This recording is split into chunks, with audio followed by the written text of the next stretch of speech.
Section 10.4. Here we are seeing something called spin selling. So what is that?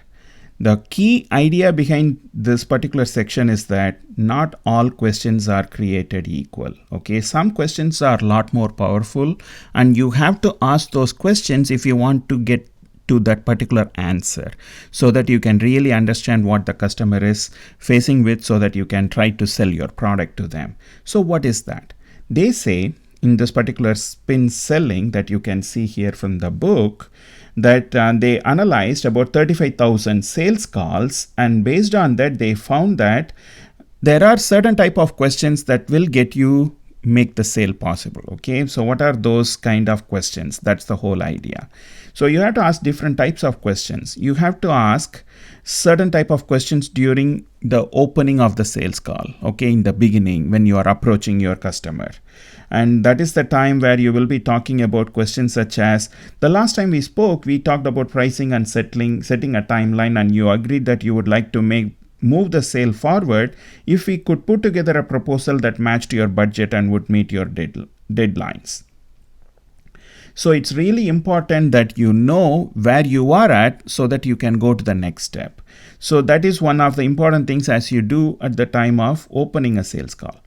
But then after that, you have to kind of change, asking a different type of questions, okay? And that is where this spin comes. You have to ask questions that are based on the situation that the customer is in. Are they opening the business? Have they been in business for many years? Or are they leaving the business? Accordingly, their needs will be very different. For instance, there was a big problem in the dairy industry during 2018, 2019, 2020. At that time, I had taken my class to a dairy supplies company, and the dairy supplies company said, hey, whenever we go and talk to a dairy farm, we know that the dairy industry is in trouble, so we don't know whether they will stay in the business or not. So the first question we will ask them is, are they going to continue working in dairy, or are they trying to liquidate everything and leave the business, right? So that is situation question. And then what are the problems they are facing? That is the P component. So situation is yes, problem is P. In problem situation, you are trying to find, okay, they are doing it and they are unable to get it done, or their costs are high. Maybe the machines are breaking down. Maybe the people are not cooperating. Maybe they don't have enough training. So you need to identify what those problems are. And then next one is implications. Now, if they solve that problem, how much money they can save? What are the different ways how they can solve the problem?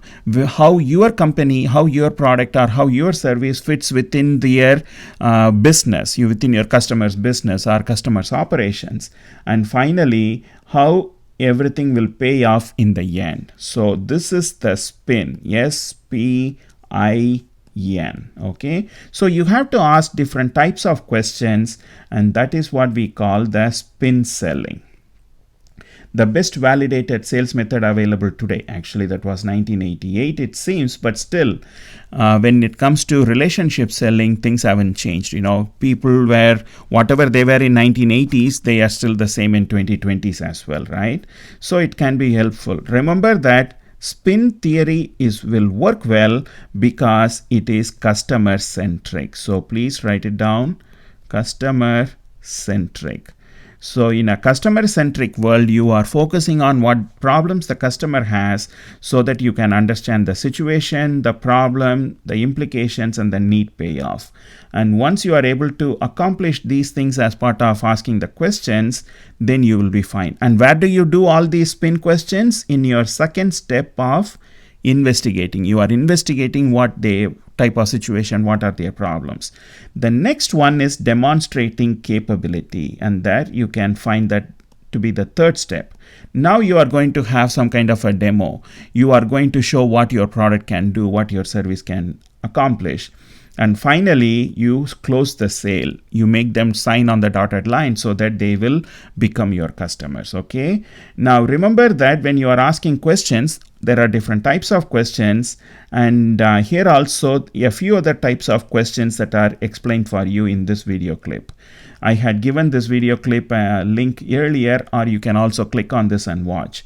And here this person, who is actually a faculty member in University of Chicago, he said you have to ask different type of questions.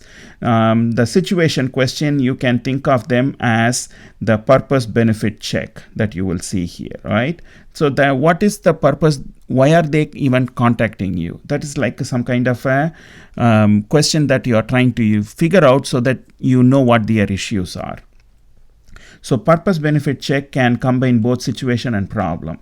Impact questions, and if you watch this video clip, you will understand it better. He will be saying, okay, if you were to do this, what will happen? Now, if I were to bring you this particular product, how many weeks you will try it out? So that is an impactful question. How will it change the behavior of the customer? It is not simply doing lip service to whatever you are trying to sell them, but it is also how it will cause a change in their behavior.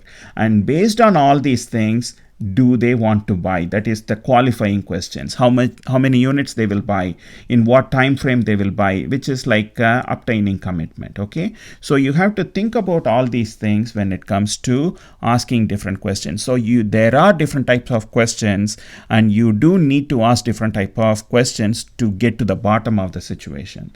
In the SPIN model, there are 3 steps to obtaining commitment. That is step number 4. Check whether you have addressed all the concerns of the customer. So let us go to the bottom of the screen where in the book it is given in a neat manner. So ask the customer whether you have addressed all the key concerns. Number 2, summarize the benefits you presented.